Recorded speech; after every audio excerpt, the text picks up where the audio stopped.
Selamat datang ke mini podcast Sehat 360.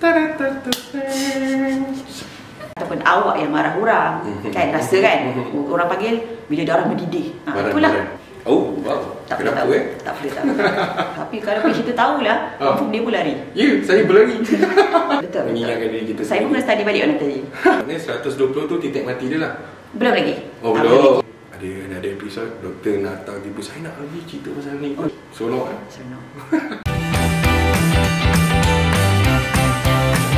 Assalamualaikum dan selamat sejahtera. Selamat datang ke mini podcast Sehat 360. Hari ini kita akan menceritakan tentang penyakit-penyakit yang popular dekat Malaysia. Jadinya, mengikutkan fakta saya hari ini yang saya dapat, 1/2 juta atau 2.5% dewasa di Malaysia mempunyai penyakit yang tidak berjangkit. Di mana penyakit ini adalah penyakit yang sangat serius.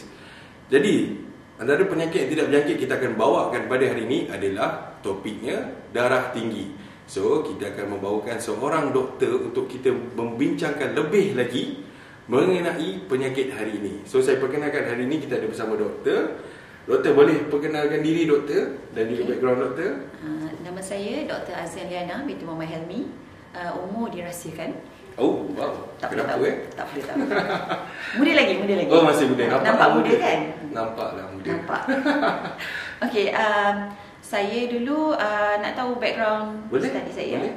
Okey, dulu saya selepas saya ambil IB diploma daripada College Muara Banting, saya terbang ke Ireland dan saya belajar di Royal College of Surgeons in Ireland selama 5 tahun. 5 tahun di sana? 5 tahun di sana. Oh. Dapatlah menarik €1 dengan duit scholarship. Seronok kan? Seronok. Shopping pun seronok. Sudah selepas 5 tahun tu balik ke Malaysia ke? Selepas 5 tahun balik ke Malaysia. Right. Saya tak kerja di sana, saya terus balik ke Malaysia. Balik ke Malaysia, saya terus jadi doktor pelatih di HKL. Hospital Kuala HKL, Lumpur. yes. Situlah tempat saya lahir, situlah tempat mak ayah saya kerja dan situlah tempat saya kerja juga. Mewarisi daripada keluarga. Mak ayah pun di HKL juga Juga, diorang pun doktor pelatih di HKL juga sebelum ni. Oh, lepas tu sambung kepada anak dia semua. Saya beranak di situ dan seterusnya saya pun jadi doktor pelatih kat situ. Oh. Dia terus menerus. Oh, daripada Island tadi 5 tahun terus jadi pelatih di HKL lah. Ya, betul. So dia sambung daripada family terus kepada ni. So kemudian lepas di HKL? Di HKL saya doktor pelatih selama 2 tahun. 2 tahun, 6 posting. Selepas 6 posting tu saya jadi DMO di Forensik IPFN HKL sekejap selama 2 bulan. Lepas tu baru saya pindah ke Johor Bahru. Saya pindah ke Johor Bahru menjadi hospital daerah. Jadi MO di sana, medical officer selama dalam setahun lebih. Selepas tu baru saya resign daripada KKM, keluar daripada servis dan saya jadi doktor di klinik biasa. Saya buat locum di klinik sekitar-sekitar KL. Oh ya, ada Lemah Kelang lah. KL. Lepas tu baru saya pindah ke Abu Dhabi dan saya baru je pindah balik ke Malaysia tahun lepas. Pindah ke Cyberjaya dan selepas tu saya teruskan balik bekerja di klinik di sekitar Cyberjaya. Di Abu Dhabi buat apa? Housewife. Housewife lah. So berapa lama di Abu Dhabi tadi? Setahun? Sebelum ada anak memang saya sentiasa balik ke Malaysia. Saya sentiasa balik je Malaysia je, akan stay dalam 2-3 bulan. 2-3 bulan tu memang saya akan buat locum dekat klinik supaya tak lupa kan. Betul. Tapi bila dah ada anak je, tak boleh anak selalu, takkan nak angkut anak selalu balik. Betul. Selepas tu saya dah stop sekejap, sampailah saya pindah balik ke Malaysia tahun lepas. Tapi betul juga kan, kalau kita tak buat benda tu memang lupa. Memang lupa habis lah kan. Betul. Sebab benda tu kena praktik kan selalu kan. Betul tak betul?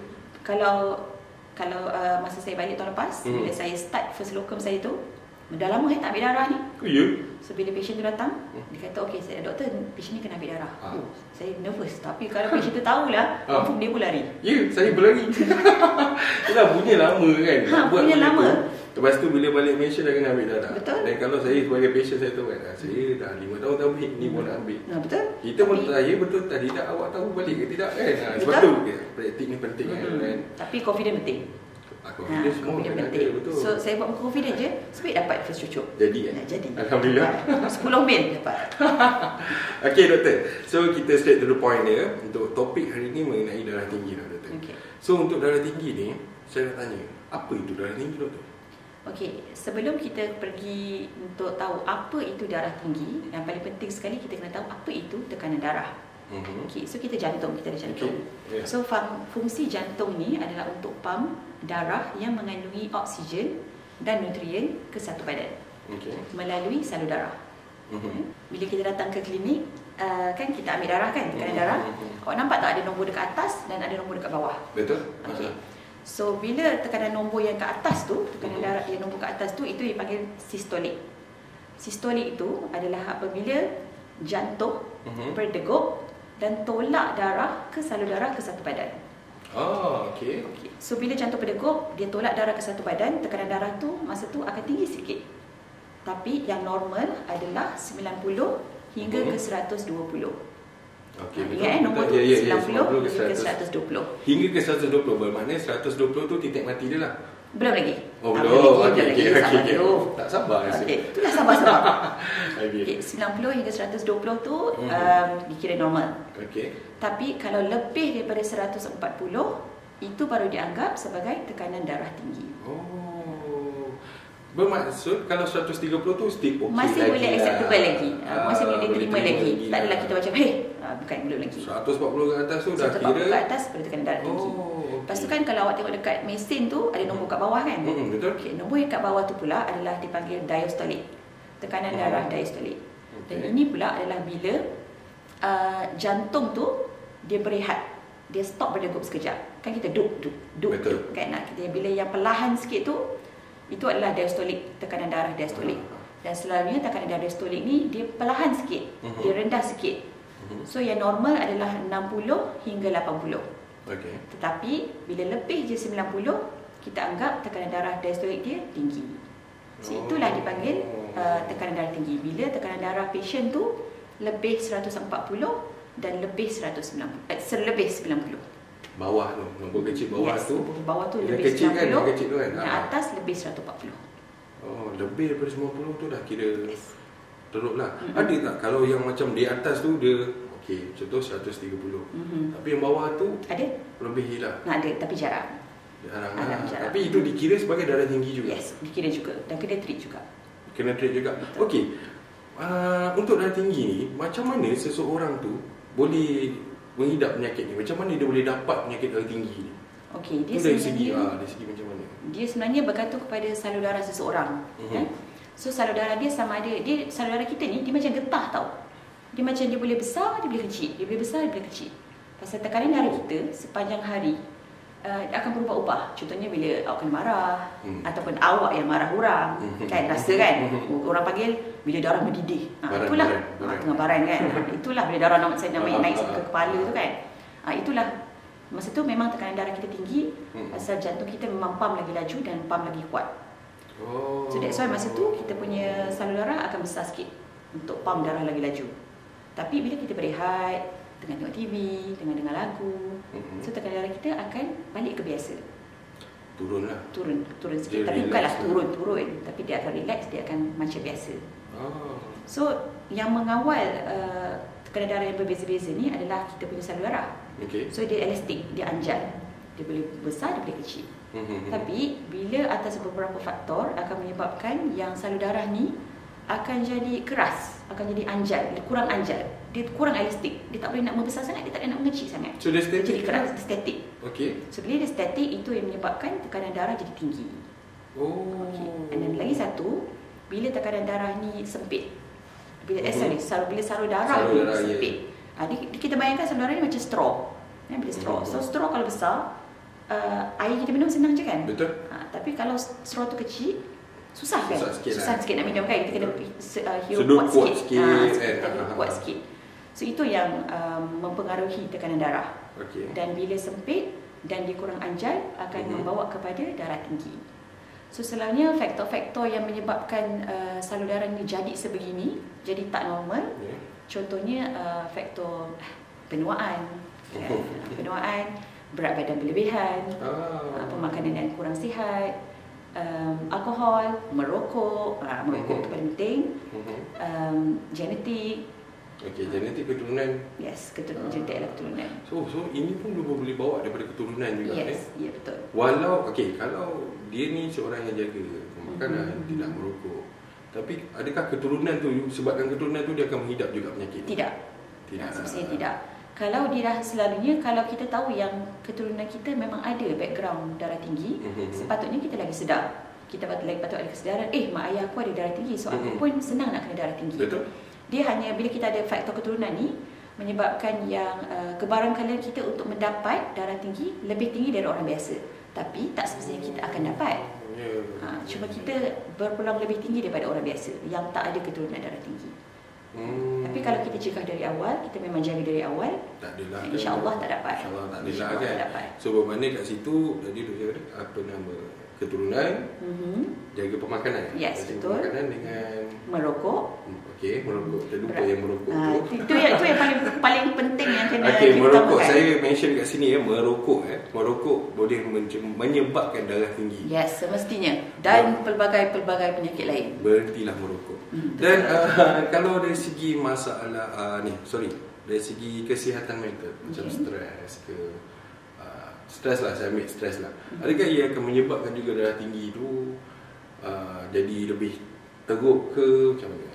Dia akan menyebabkan lagi teruk kalau orang tu dah memang ada darah tinggi.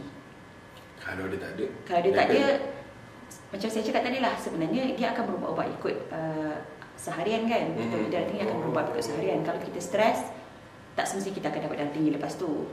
Tak semestinya. Dia hanya menerukkan keadaan kalau orang tu dah memang ada darah tinggi. So main dia sekarang pemakanan dengan merokok tu. Yes, keturunan tu pun dan hidup yang kurang aktif. Duduk je, tengok TV, tengok Netflix, okay. Tak gerak-gerak. So dari darah tinggi ni, adakah penyakit darah tinggi ni dia akan bagi, saya cakap darah tinggi ni dia boleh menyebabkan seseorang tu mendapat penyakit yang lebih kronik ataupun lebih membawa maut lah, ataupun dia akan boleh membawa kepada kematian ke? Semestinya. Oh, ya? Semestinya. Dia dipanggil, pernah dengar kan 3 serangkai? Ya, 3 serangkai. Kecil manis, kolesterol dan darah tinggi. Tapi darah tinggi ni yang paling teruk sekali. Pasal kita tak tahu pun kita ada darah tinggi. Dan selalunya dia macam ni. Bila salur darah tu dah jadi sempit, salur darah tu jadi sempit, bila darah lalu dekat salur darah tu, bila tekanan yang lalu tu asyik tinggi aja. Selama-lama salur darah tu akan cedera. So bila dia cedera, gumpalan-gumpalan darah dan gumpalan-gumpalan lemak akan senang melekat tau dekat sekitar dinding-dinding salur darah. So gumpalan darah akan melekat kat sini, melekat kat sini. And then bila gumpalan darah ni tercabut daripada dinding tu dan pergi ke otak, dia akan menyebabkan angin ahmad ataupun stroke. Dan bila pasal dia gumpalan darah ni bila dia pergi ke otak, dia tersekat dekat saluran yang dekat otak, darah tak boleh nak pergi ke otak. So otak akan dapat kurang darah dan di situlah berlakunya stroke atau angin ahmad. Kalau gumpalan darah ni pergi ke jantung, dia akan menyebabkan heart attack ataupun serangan jantung. Dan kalau dia pergi ke buah pinggang, dia akan menyebabkan kegagalan buah pinggang.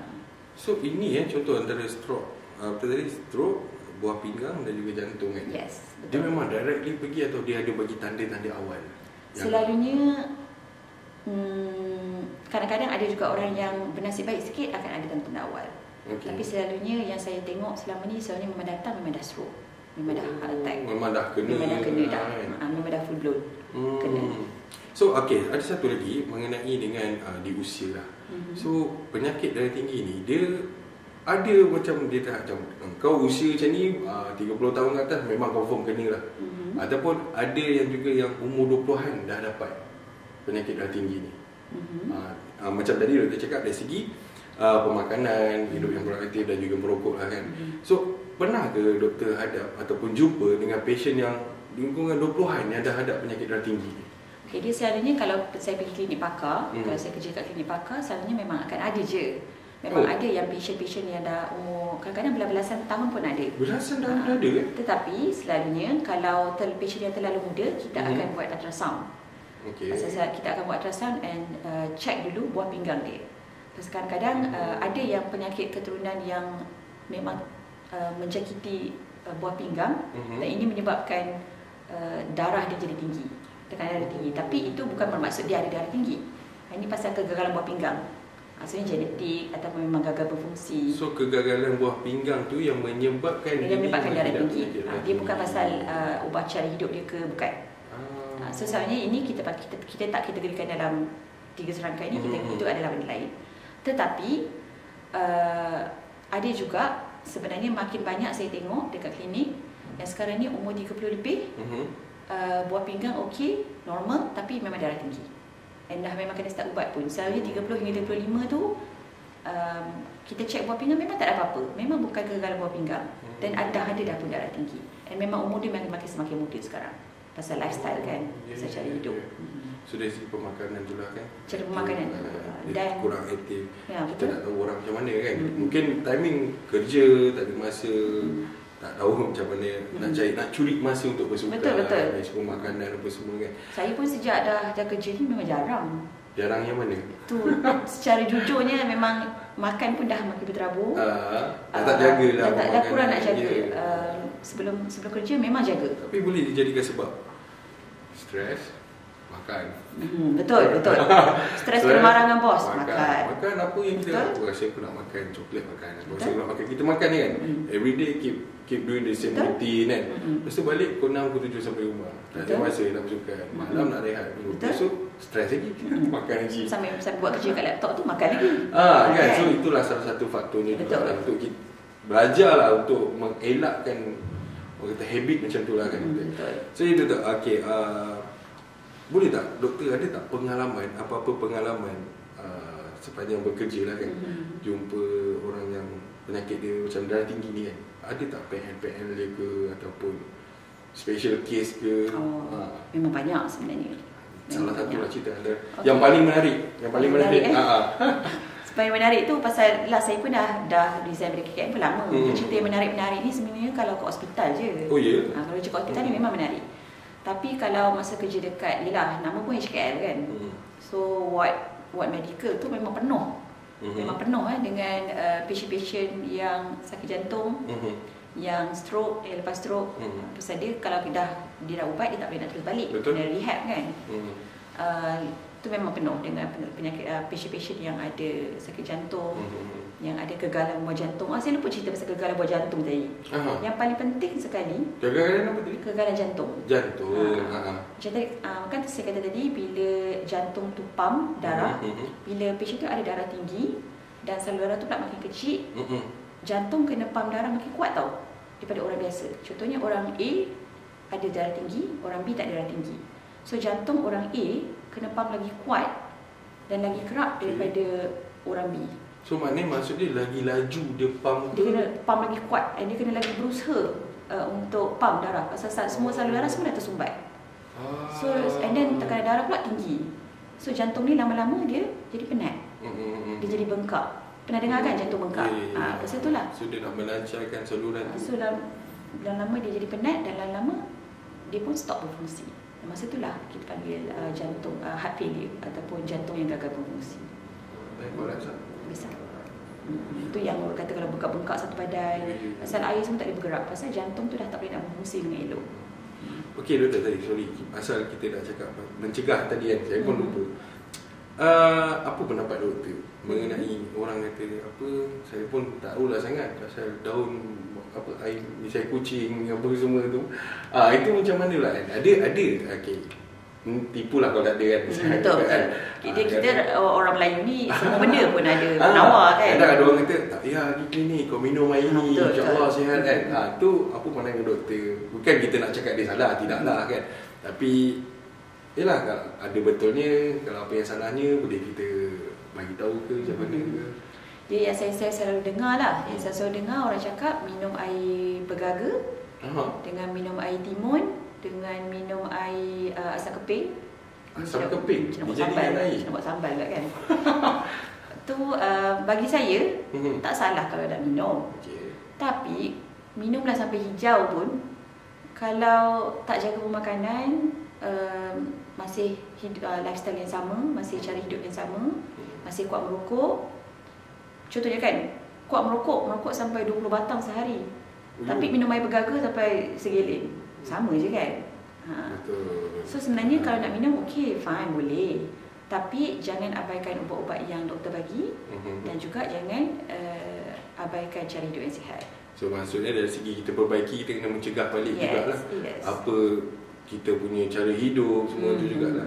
Betul lah doktor kata tak kisah nak minum macam hijau pun, tapi still makan tak ingat dunia, merokok apa semua kan. Sama juga kalau bermaksud benda ni sama kalau dia pergi ke klinik, doktor bagi ubat kat dia, dia makan ubat tapi still tak jaga pemakanan, still merokok, maknanya darah tinggi tu still ada lah dalam badan. Lepas tu nanti banyak akan salahkan doktor balik. Doktor ni asyik bagi aku ubat je, nampak sangat nak untung. Tu cakap salah ubat. Betul. So cakap doktor nak untung. Betul lah. So dia maksud dia sini makan ubat, ubah cara hidup. Yes, dua-dua kena seiring. Benda tu memang kena seiring, dia tak boleh satu je. Okey doktor, kita nak lari topik sikit. Kita nak tanya doktor lah, apa pentingnya saringan kesihatan? Okey, saringan kesihatan ni yang penting sekali adalah untuk kita tahu. Saringan kesihatan adalah untuk kita tahu macam mana badan kita berfungsi sebenarnya selama ni. Dan bila kita ambil tekanan darah ni memberikan gambaran keseluruhan terhadap fungsi jantung kita. So yang kedua, selalunya pasien-pasien yang ada darah tinggi ni, dia tak datang dekat hospital ke klinik ke, doktor saya rasa darah saya tinggi, badan saya sakit. Tak. Darah tinggi tak ada simptom. Selalunya pasien akan datang bila tekanan darah dia dah terlalu tinggi. Contohnya dah 160 hingga 180, dia datang ke klinik dengan hospital, pening kepala, migraine, pening kepala ataupun sawan, ataupun dia akan datang dengan komplikasi, contohnya stroke dan sakit jantung. Dah sampai ke tahap tu. Selalunya datang dengan komplikasi atau dah yang terlalu teruk. So that's why pasal itulah orang cakap tekanan darah tinggi ni dia adalah silent killer atau pembunuh dalam senyap. Sebab dia tak ada simptom, kita tak tahu yang kita ada, dan selagi kita tak check, selagi itu kita tak tahu. Jadi kalau tak buat saringan kesihatan, macam mana kita nak rawat kalau kita tak tahu? Betul tak? Betul. So pentinglah kan saringan kesihatan ni. Betul. Untuk kita saring diri kita. Betul. Okey, so untuk setahun tu berapa kali kita perlu lakukan? Untuk orang untuk orang yang sihat, atau orang yang sihat kan, dengan orang yang dah ada penyakit. Tu macam mana? Selalunya kalau orang yang sihat yang tak ada penyakit, kita galakkan buat sekali setahun. Sekali setahun. Okay. Lepas tu kalau orang yang memang dah ada penyakit tu, itu bergantung juga. Pasal setiap kali kita pergi jumpa doktor, banyak kan doktor nak check. So selalunya 3 hingga 6 bulan sekali memang kena pergi jumpa doktor. Tapi saringan 6 bulan sekali ya. So kalau 6 bulan sekali, setahun 2 kali lah. Ya, betul. Kalau 3 bulan, maknanya 3-4 kali kat lah setahun. Tapi itu untuk kalau macam untuk ubah. Kalau pergi jumpa doktor untuk cek ubat, untuk cek ubat ni bersesuaian ke tak. Lepas tu dia tengok jugalah bila dah makan ubat tu ada penurunan ataupun tidak semua kan. Itu penting lah. Semua kita pun nak sarankan semua untuk buat jugalah saringan kesihatan kan. At least sekali untuk kita tahu macam mana badan kita berfungsi. Pasal kita tak akan tahu kalau kita tak buat. Betul. Sebab orang cakap apa, kita dah sihat buat apa nak pergi kan. Betul. Buat takut dia. Ada orang kurus-kurus pun ada darah tinggi, tiba-tiba je sawan, tiba-tiba je kena stroke. Ada. Tak semestinya kurus itu sihat. Tak semestinya juga. Jadi kita memang takkan tahu. Sebab yelah kadang macam kita tengok orang ni kerja keras kan, orang ni aktif apa semua kan. Cakap apa aku elok ke apa nak pergi saringan kesihatan. Dia kata tak penting benda tu kan. Tapi luaran yang dia nampak tu, yang dia rasa tu sihat, tapi dalaman tu kita tak tahu kan. So bila dah tahu tu dapat kita cegah awal kan. Macam saya cakap lah, darah tinggi tak ada simptom. Macam kalau kita keracunan makanan, kita sakit perut. Betul. Kalau kita denggi, kita demam. Betul. Tapi darah tinggi kita tak tahu. Dah kena pun kita rasa. Dah kena baru tahu. Faham. Dah tinggi baru tahu. Dah tahu. Dah kena kita tak tahu lagi kalau tak check. Dah tinggi sampai 180 baru. Dah sakit kepala. Betul. Dah sawan. Dah sawan. Sebab pelik kan, tak pernah sakit kepala, tak pernah ada sawan tiba-tiba that time kau kena macam tu. And then mulalah jumpa doktor dan barulah doktor cakap kadang-kadang dia dah hidup lama tak pernah buat saringan kesihatan. Betul. Sangat bahaya. So kenapa saya nak cerita pasal saringan kesihatan ni doktor? Sebab kita nak promosikan program di bawah Protek Health ni lah. Itu PKB40. So PKB40 ni dia ada 4 manfaat dalam PK ni. Dan syarat kelayakan dia adalah berumur 40 tahun dan ke atas, juga penerima sumbangan tunai rahmah. Yang umur tu saya tak layak. Muda. Saya like muda. So dia 40 tahun dan juga penerima sebagai Tuna Rahmah. Dan manfaat pertama dia, kita membincangkan saringan kesihatan, betul? Betul. So manfaat pertama dia adalah saringan kesihatan percuma yang boleh dilakukan di seluruh klinik kesihatan dan juga klinik swasta yang berdaftar. Okay. Dia percuma. Ini dalam program PK ni semuanya percuma. Dan saringan ni adalah perkara wajib lah. Sekali sahaja dalam seumur hidup. Tak payah ni repeat. Sebab itu nak dapatkan dia punya data apa semua tu lah. So yang kedua adalah bantuan alat perubatan, bantuan alatan perubatan sehingga RM20,000. Oh, banyak tu. Tapi ada 10 bantuan alat perubatan yang di cover dan hanya boleh dilakukan di hospital KKM sahaja. Okey. Manfaat yang ketiga pula adalah kita bagi kepada pesakit kanser. Kita bagi kepada pesakit kanser sehingga RM1,000. Ini pesakit kanser dia akan dapat wang tunai lah. Dan yang terakhir, manfaat keempat adalah insentif tambah pengangkutan. Dan pengangkutan ni untuk yang buat rawatan di hospital tadi. Untuk saringan kesihatan kita tak bagi lah. Kalau dia buat rawatan yang bantuan alat perubatan dan juga pesakit kanser, kita boleh cover dia punya pengangkutan daripada rumah ke hospital.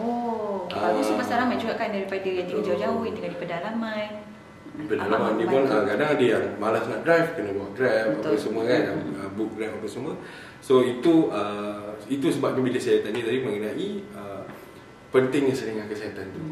Jadi kita saringlah awal supaya kita dapat tahu apa sakit kita kan. Bila kita dah tahu, dan untuk program PK ni kita dapat bantu jika anda memerlukan.